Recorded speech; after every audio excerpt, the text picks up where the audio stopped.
Hadis ke-143. Bab mashir ra'si kullihi. Bab ke-30, mengusap seluruh kepala dengan kedua telapak tangan yang basah. An Abdullah ibn Zaid radhiyallahu anhu anna rajulan qala lahu atastati'u an turiyani kaifa kana Rasulullah sallallahu alaihi wa alihi wasallam yatawaddau faqala na'am fada'a bima'in fa'afragha ala yadihi faghasala marratain thumma madmada wastanshaqa thalathan thumma ghasala wajhahu thalathan thumma ghasala yadayhi marratain ila al-mirfaqaini ثم مسح رأسه بيديه فأقبل بهما وأدبر بدأ بمقدم رأسه حتى ذهب بهما إلى قفاه ثم ردهما إلى المكان الذي بدأ منه ثم غسل رجليه. Diriwayatkan dari seorang bertanya kepada Abdullah bin Zaid radhiyallahu anhu, dapatkah kau tunjukkan padaku bagaimana cara Rasulullah sallallahu alaihi wasallam berwuduk? Abdullah bin Zaid menjawab dengan mengiyakan dan minta disediakan air. Ia menuangkan air itu ke tangannya dan membasuhnya 2 kali, lalu membasuh mulutnya yakni berkumur-kumur dan membasuh serta membersihkan hidungnya dengan memasukkan air ke dalam lubang hidungnya dan mengeluarkannya 3 kali. Ia membasuh wajahnya 3 kali dan setelah itu membasuh bahagian bawah lengannya hingga kedua sikunya 2 kali. Kemudian mengusap kepalanya dengan kedua telapak tangannya yang basah dari arah depan ke belakang dan mengulanginya memulai dari arah depan sampai ke bahagian belakang kepala hingga tengkuknya dan mengulanginya dari arah depan lagi. Kemudian membasuh kedua telapak kakinya sampai pergelangan kakinya. Bismillahirrahmanirrahim. Alhamdulillahi rabbil alamin. Wassalatu wassalamu ala asyrafil mursalin Sayyidina Muhammadin wa ala alihi wa sahbihi ajma'in. Amma ba'du, nawayna at-ta'alluma wa at-ta'lim wa tadhakkura wa at-tadhkir wa an-naf'a wa al-intifa' wa al-ifada wa al-istifada wa al-hath ala at-tamassuki bi kitabillah wa sunnati nabiyhi wa ad-dalalati ila al-khair wa ad-du'a ila al-huda ibtigha'a mardatillahi wa qurbihi wa thawabihi. Amin Allahumma amin. Alhamdulillah. Diperdengarkan sebentar tadi bacaan ayat Al-Quranul Karim yang menceritakan tentang kisah Nabi Ibrahim dan pengorbanannya di dalam mentaati akan perintah dan firman Allah Subhanahu wa ta'ala yang ianya adalah merupakan perintah yang mesti disanjung, perintah yang wajib untuk ditaati sebesar apapun cabarannya, sebesar apapun pengorbanannya. Tidak ada yang lebih besar daripada mengorbankan apa yang kita miliki untuk mentaati kepada perintah Allah. Tidak ada yang lebih besar daripada perintah Allah Subhanahu wa ta'ala, sehingga bila mana Allah memerintahkan kepada sesuatu maka ianya adalah wajib untuk ditaati. Nabi Ibrahim alaihissalam diperintahkan untuk menyembelih kepada anaknya. Ini adalah satu cabaran yang mencabar kepada hati, perasaan, akal, fikiran. Secara hukum logik tak masuk logik. Ada perintah dari Allah untuk menyembelih kepada manusia. Orang saja tak boleh, apatah lagi anak sendiri. Mengikut kepada hukum perasaan pun bercanggah dengan perasaan, dengan hati nurani pun daripada segala aspeknya ianya adalah tidak kena, akan tetapi ianya perintah dari Allah Subhanahu wa ta'ala. Ini adalah tanda bagaimana seseorang itu menilai perintah Allah Subhanahu wa ta'ala bila mana bercanggah dengan akal, bila mana bercanggah dengan hati nurani. Secara tidak dinafikan secara hukum memang bercanggah dengan akal, fikiran dan hati nurani, tapi itu wahyu dari Allah Subhanahu wa ta'ala. Bila mana datang dari Allah, semua diketepikan karena tidak ada yang lebih benar daripada perkataan dan juga firman Allah Subhanahu wa ta'ala, yang akhirnya hasil daripada perintah itu yang awalnya tidak logik, yang awalnya adalah bercanggah dengan hati nurani dan juga perasaan, Allah Subhanahu wa ta'ala ingin menzahirkan hikmah di sebalik apa yang dilakukan oleh Nabi Ibrahim, daripada simbol kepatuhan dan kesantunan. Oleh sebab itu, dua-dua nabi ini adalah dua-dua nabi yang digelari oleh Allah dengan gelaran yang sama. Apakah gelaran Nabi Ibrahim? Halim. Apakah gelaran Nabi Ismail? Halim juga. Inna Ibrahim la'awwahun halim. Sesungguhnya Ibrahim itu awwah, yang suka kembali kepada Allah, dan halim. Halim ini orang yang sangat penyabar, sangat penyantun, sehingga kalau diuji kesabarannya dia makin sabar. Anaknya yang bernama Ismail, dalam ayat yang dibacakan sebentar tadi, fabasyarnahu bighulamin halim. Kami sampaikan berita gembira kepada Nabi Ibrahim putra, yaitu sifatnya halim, penyantun juga. Sementara Nabi Ishaq, adik kepada Nabi Ismail, ketika lahir Allah Subhanahu wa taala berfirman, fabasyarnahu bighulamin alim. Kami berikan berita gembira kepada Nabi Ibrahim anak alim, sifatnya alim pakai ain. Kalau Nabi Ismail halim pakai ha, halim dengan alim. Padahal adik-beradik, kenapa beza sifat? Disesuaikan dengan apa yang berlaku kepada Nabi Ismail alaihissalam dan apa yang ada kepada Nabi Ishaq. Nabi Ishaq walaupun Nabi dan Rasul, tetapi tidak menghadapi cabaran seperti mana Nabi Ismail yang ditanya, aku diperintah untuk sembelih kepada engkau. Maka Nabi Ismail mengatakan, tunaikan apa yang disuruh oleh Allah. Qal if'al ma tu'mar. Tengok. Ya abati if'al ma tu'mar. Wahai ayahku, tunaikan, kerjakan apa yang diperintah. Dia tidak mengatakan tunaikan apa yang kamu suka, karena Nabi Ibrahim tak suka untuk berbuat demikian, yakni bercanggah dengan hati nuraninya, tapi itu perintah Allah. Makanya jawabannya tepat, if'al ma tu'mar. Tunaikan apa yang kamu diperintah. Walaupun tak masuk di akal, walaupun tak sesuai dengan hati nurani, tapi itu perintah Allah Subhanahu wa taala. Nabi Ismail memberikan jawaban tepat, sumbernya perintah itu daripada mana? Qal if'al ma tu'mar satajiduni. Engkau wahai ayahku akan dapati aku insyaallah, dengan kehendak Allah, minas sabirin, daripada golongan orang-orang yang bersabar. Yakni kenapa dikatakan satajiduni? Kamu wahai ayahku akan dapati aku dalam keadaan orang-orang yang sabar dengan kehendak Allah. Tawaran itu ketika ditanya untuk disembelih tidak dilakukan hari itu juga, tapi dia lakukan hari yang lain yang bertepatan pada perjalanan Nabi Ibrahim menuju ke Mina, dan akan dilangsungkan penyembelihan itu di Mina. Tapi Nabi Ismail tidak cabut lari. Makanya dia mengatakan satajiduni, kamu akan dapati aku insyaallah dengan kehendak Allah minas sabirin, yakni aku akan datang dan aku akan tunaikan apa yang engkau telah diperintah oleh Allah, yakni tidak akan lari. Walaupun Nabi Ibrahim dengan Ismail setelah bercakap itu, Nabi Ismail pergi ke biliknya pergi kemana dia tak cabut lari. Time tiba waktu untuk ditunaikan, Nabi Ismail datang. Oleh karena itu di dalam Al-Quran, gelaran yang lain diberikan oleh Allah kepada Nabi Ismail adalah gelaran orang yang tepat janji. Wadhkur fil kitabi Ismail innahu kana sadiqal wa'di wa kana rasulan nabiyya. Ingatlah kisah Nabi Ismail, sesungguhnya dia sadiqal wa'di, tepat janji. Janji apa yang ditepati? Ya janji kepada ayahnya yang akan disembelih itu, dia datang juga.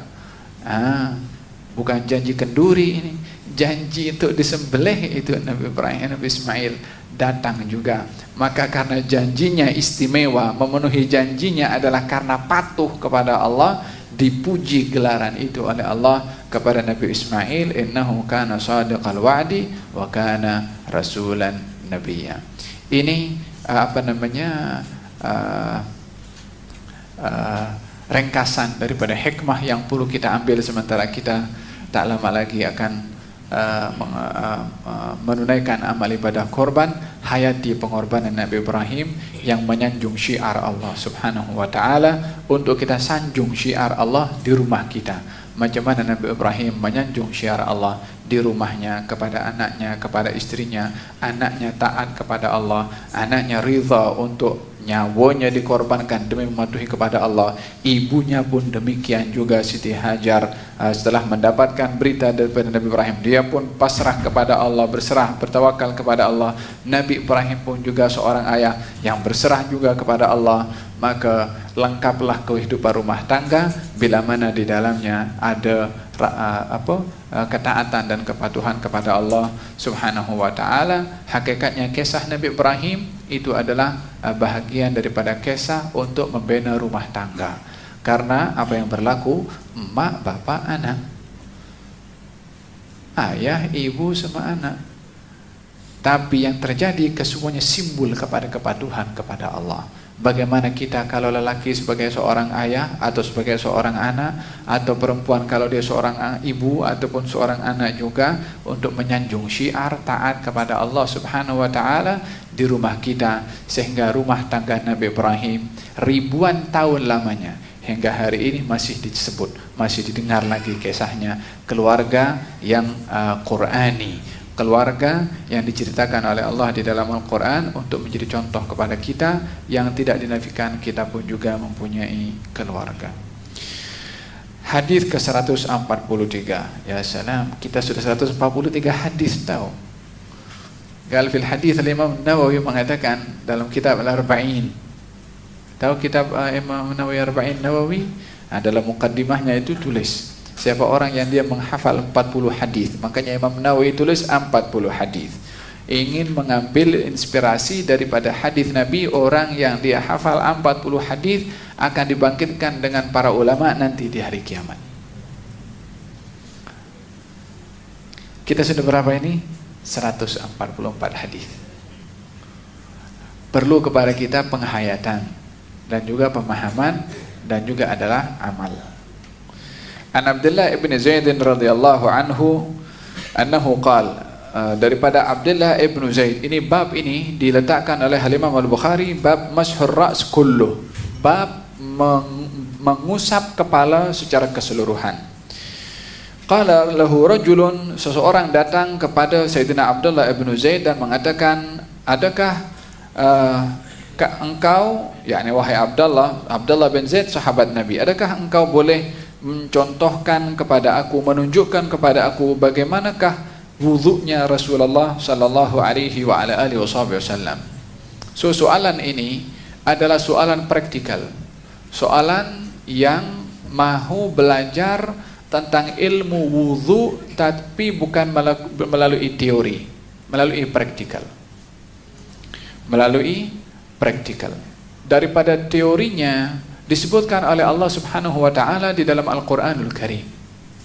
Teorinya, idza qumtum ila sholati faghsilu wujuhakum wa aydiyakum ila al-marafiq wamsahu bi ru'usikum wa arjulakum ila al-ka'bain. Kalau kamu hendak mendirikan salat, basuhlah wajah kamu, kedua tangan kamu sampai siku-siku, usaplah kepala kamu dan juga basuhlah kedua kaki kamu. Ini teori. Yakni teorinya kita tahu muka, tangan, kepala, wajah, kaki. Seperti mana juga dalam masalah salat, Allah Subhanahu wa taala berfirman, aqimis salat liduluki syamsi ila ghasaqil laili wa qur'anil fajri inna qur'anal fajri kana mashhuda. Tunaikan salat bermula daripada matahari condong, yakni masuk waktu zuhur sampai terbenam matahari. Kemudian wa qur'anil fajri, dan salat fajar. Inna Qur'an al-fajri kana mashhuda. Ada berapa waktu yang disebutkan di sini? 3 waktu. yakni mula matahari condong dan matahari terbenam sampai terbit fajar. Tetapi yang dimaksudkan di situ adalah terperincinya adalah 5. Kalaupun di dalam salat Nabi bersabda, "Shallu kama ra'aitumuni usalli." Salatlah kamu seperti mana kamu tengok aku salat. Subhanallah. Kata ahli hadis mengatakan, Nabi tidak mengatakan salatlah kamu macam mana aku salat, tapi macam mana kamu tengok aku salat. Apa bezanya salatlah kamu macam aku salat dengan salatlah kamu macam mana kamu tengok aku salat? Kalau Nabi bersabda salatlah kamu macam mana aku salat, tak ada orang mampu nak buat salat macam mana sebiji Nabi salat. Khusyuknya, ma'rifahnya, keadaan batinnya, halnya, ma'rifahnya kepada Allah. Siapa yang kenal kepada Allah lebih daripada Nabi SAW?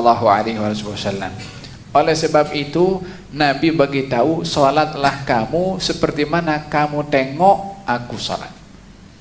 Yakni yang kita nampak atau yang sahabat nampak daripada salatnya Nabi, itu yang dinampak oleh as-sahabah, tapi hakikat salatnya Nabi SAW tak ada yang tahu kecuali Nabi. Walihada waju'ilat qurratu aini fis salat, dan dijadikan punca kenikmatan aku ketika aku berada di dalam as-salat. Bila mana tiba waktu salat hampir masuk, Nabi mengatakan arihni biha ya Bilal, selesakan, nyamankan aku wahai Bilal, yakni untuk dikumandangkan azan. Seronok bila mana tiba waktu salat dan bila mana melakukan salat. Di antara sifat Nabi, idza hazabahu amrun dhahaba ila shalah. Kalau Nabi berhadapan dengan masalah, tekanan, susah, sedih, walhasil masalah, Nabi pergi salat. Karena di situ didapati ketenangan ketika berhadapan dengan al-masalah. Subhanallah, berhadapan dengan masalah pergi salat, tenang. Kita kalau berhadapan dengan masalah pergi salat, masalahnya sekali masuk di dalam salat, mengganggu kepada kita sementara kita berada di dalam salat. Untuk membedakan bagaimana salat kita dengan salat Nabi Muhammad SAW. Walihada sallu kama ra'aitumuni, salatlah kamu macam mana kamu tengok aku salat. Artinya apa? Belajar melalui praktikal. Belajar melalui praktikal setelah teori diajarkan. Walihada baginda Rasulullah SAW melihat kepada seseorang salat mengikut teori, tapi praktikalnya salah. Teorinya betul. Satu hari dalam majlis, kemudian datang seseorang salat. Selepas salat datang pergi duduk di majlis. Kata Nabi, ya fulan qum fasalli fa innaka lam tusalli. Hai fulan, kau salat balik, engkau tak salat tadi. Dia takbiratul ihram, dia baca Fatihah, dia rukuk, dia sujud, semua dia buat. Nabi kata engkau tidak salat. Lalu dia buat sekali lagi sebiji macam mana yang pertama. Kembali lagi. Kata Nabi, ya fulan qum fasalli fa innaka lam tusalli. Salat balik, engkau tak salat. Salat yang ketiga. Salat yang ketiga duduk lagi, kata Nabi qum fasalli fa innaka lam tusalli. Engkau tak salat. Belum lengkap bila mana belajar melalui teori kalau tidak melalui praktikal juga, supaya lebih tepat cara melakukan ibadah bila mana dinampakkan secara praktikal, yakni untuk meyakinkan dan memantapkan apa yang sudah kita belajar. Maka dalam hal ini Badui itu mengatakan, ya Rasulullah, saya tak tahu macam mana nak buat sholat kecuali macam mana yang saya buat sebentar tadi, ajarkan kepada saya. Maka dia ketika dia bertanya kepada Nabi, ajarkan kepada saya, baru diajarkan oleh Nabi SAW, kalau kamu salat, angkatlah kedua tangan kamu dengan takbiratul ihram, bacalah Ummul Kitab, yakni Fatihah. Lepas tu rukuk hatta tatma'inna raki'an, sehingga kamu tumakninah dalam rukuk. Bangkitlah untuk i'tidal sehingga kamu tumakninah dalam i'tidal. Sujudlah kamu setelah itu sehingga kamu tumakninah di dalam sujud, yakni diajarkan oleh Nabi sallallahu alaihi wasallam. Dalam hadis ini adalah salah satu daripada soalan untuk memantapkan teori yang sudah dipelajari. Di antara ilmu-ilmu agama atau perkara-perkara ibadah yang kita sudah pelajari secara teorinya, baik kalau dinampak secara praktikalnya. yang banyak orang tidak tahu ataupun keliru adalah bila mana dalam masalah haji. Walihada orang kalau pergi ke haji ada kursus haji. Terkadang dibuat Ka'bah buatan supaya tahu macam mana cara pakai ihramnya. Kalau dekat mana Masjid Negeri Shah Alam, dia orang pakai ihram betul. Bukan dia pakai baju luar kemudian pakai ihram, tak, pakai ihram betul. So begitu diajarkan seakan-akan di tanah suci Mekah. Supaya apa? Supaya bila mana sampai sudah praktikal bagaimana cara melakukan amal ibadah haji yang sempurna. Dan dalam hal ini soalan yang ditanya oleh seorang kepada Sayyidina Abdullah ibn Zaid, tentunya Abdullah bin Zaid sahabat yang melihat kepada Nabi macam mana Nabi berwudu. Makanya dia bertanya, bolehkah kamu tunjukkan kepada aku bagaimana cara wudu Rasulullah sallallahu alaihi wasallam? Maka Abdullah ibn Zaid mengiyakan, yakni menunjukkan secara praktikal. Di antara hal yang perlu dipelajari secara praktikal, memandikan mayat, memandikan jenazah, perlu ada praktikal. Teorinya mudah untuk kita belajar. Oh, ada air sabun, kemudian ada kapur barus, nak letakkan mayat jenazah di pembaringan, nak dudukkan macam mana, pegang tengkuknya macam mana. So itu perlu hadir bersama dengan jamaah masjid yang biasa sudah ahli dalam memandikan jenazah, tengok macam mana, bantu. Nanti lama-lama dia tahu macam mana cara memandikan, karena itu adalah merupakan fardu kifayah. Abdullah bin Zaid mengiyakan. Abdullah bin Zaid mengiyakan kepada perkara yang zahirnya adalah simpel, masalah wudu.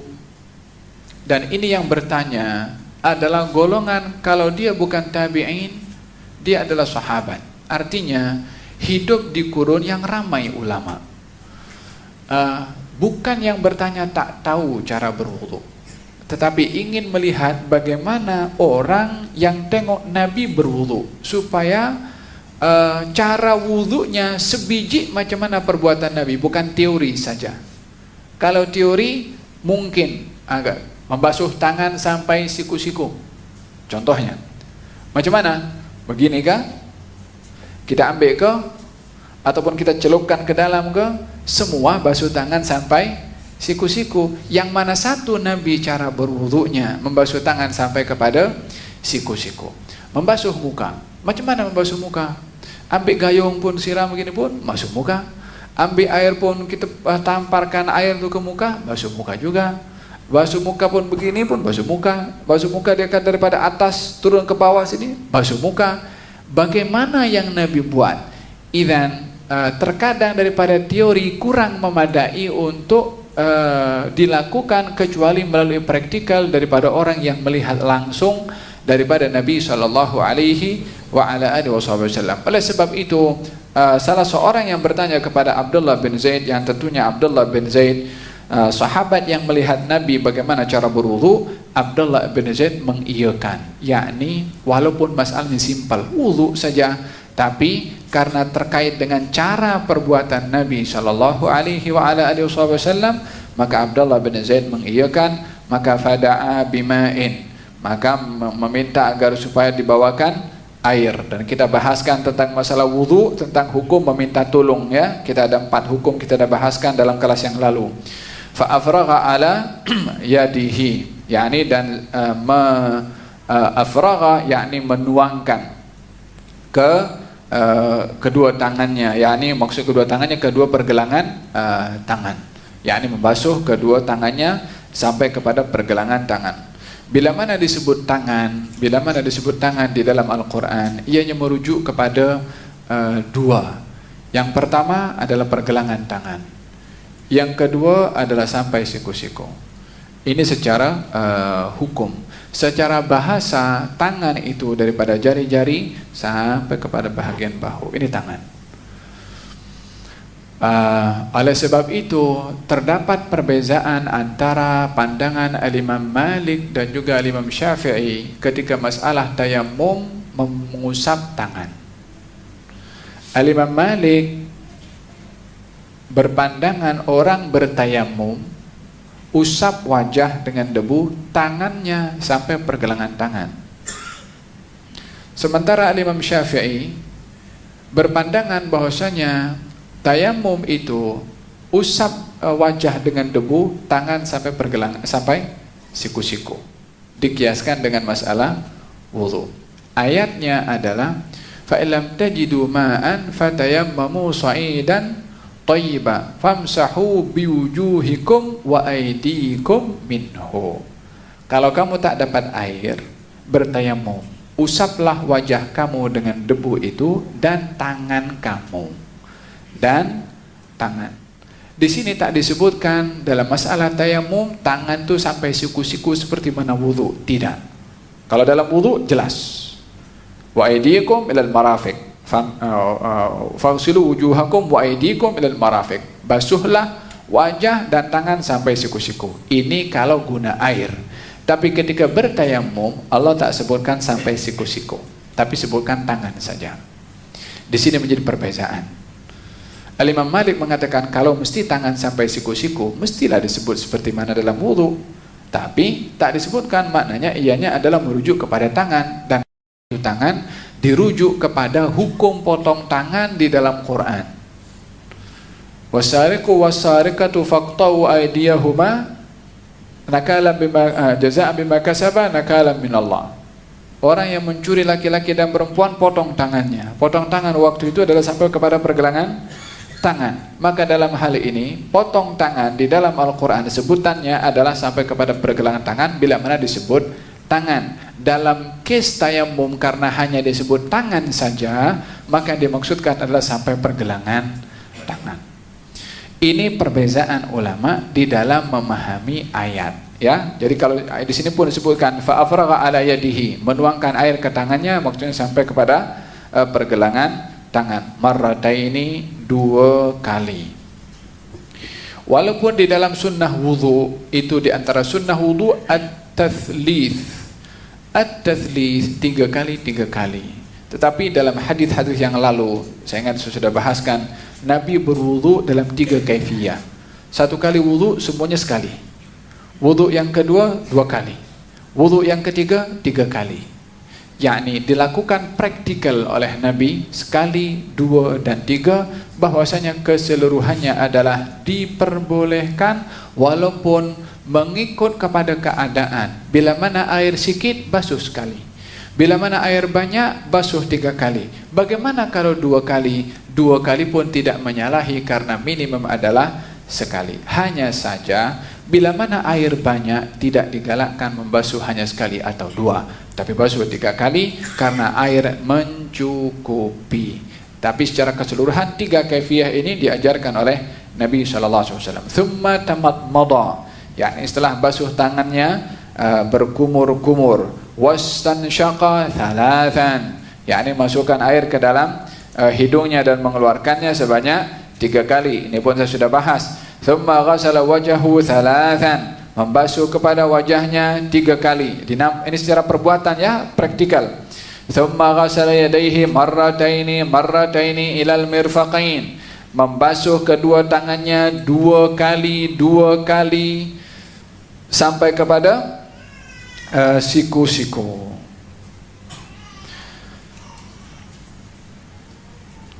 Sebahagian mengatakan bahwasanya kenapa yang tadi tangan pertama kali basuh berapa kali? 2. Kemudian ketika basuh tangan sampai siku-siku berapa kali? 2. 2 dengan 2 ada berapa? 4. Tambah lagi 2 dengan tadi berapa? Matematik 6. Kalau kita basuh tangan 3 kali, basuh tangan 3 kali ada berapa?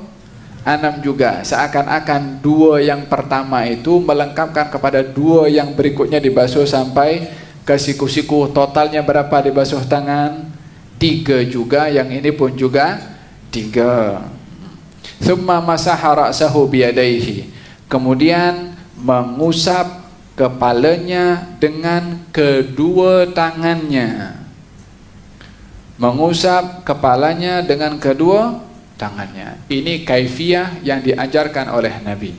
Walaupun mengusap kepala itu wamsahu biru'usikum, dalam madhab kita Imam Syafi'i adalah minimum 3 helai. Yakni kalaupun dengan 1 jari saja macam ni, sudah memadai, akan tetapi kaifiyah yang ditunjuk oleh Nabi katanya yang ditunjukkan oleh Abdullah bin Zaid mengusap kepalanya dengan kedua tangannya. Kalau dikatakan kedua tangannya, macam mana saya katakan tadi, tangan ini adalah sampai kepada pergelangan tangan. Yang digunakan oleh Nabi untuk mengusap seluruh telapak tangan sampai jari-jari. Wa masaha thumma masaha ra'sahu biyadaihi fa aqbala bihima. Maka diletakkan oleh Nabi oleh Abdullah bin Zaid daripada hadapan, kemudian dialirkan ke belakang sampai kepada tengkuk bagian belakang sini. Yani kalau sampai di atas ini masih kepala bahagian belakang, tapi dikatakan sampai tengkuk. Apa maknanya sampai tengkuk? Bermakna rambut sampai ke bawah pun kena usapan juga. Tak tersisa bahagian belakang rambut kecuali terkena usapan tangan. Makanya dikatakan sampai tengkuk. Yani macam mana? Thumma raddahuma ilal makan alladhi bada'a minhu. Kemudian sampai kepada tengkuk belakang, dikembalikan dengan kedua tangannya sampai ke depan. Thumma ghasala rijlaihi, kemudian membasuh kepada kedua kakinya. Macam mana? Gal al-fuqaha mengatakan cara berwudu bila mana mengusap kepada kepala adalah menggunakan seluruh telapak tangan, karena bahagian daripada tangan. Yakni dengan meletakkan ibu jari di kening dan juga meletakkan seluruh jari-jari berada di hadapan, di bawah bahagian tumbuhnya rambut bahagian hadapan, supaya bila mana nak mengusap bermula daripada rambut pertama yang ada di hadapan.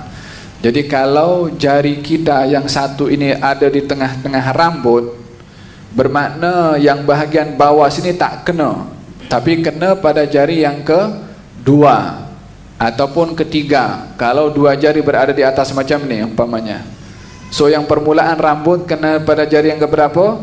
Yang dua ni, jari manis dan juga jari kelingking. Tapi tak dapat bahagian usapan pada dua jari yang di atas, jari telunjuk dan juga jari tengah. Diajarkan untuk berwudu supaya masing-masing rambut terkena aliran usapan setiap jari.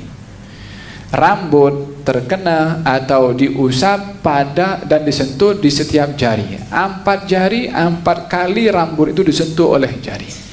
Jadi letakkan ibu jari di kening dan semua jari-jari letakkan di bahagian kepala, digerakkan ke belakang sambil ini apa namanya,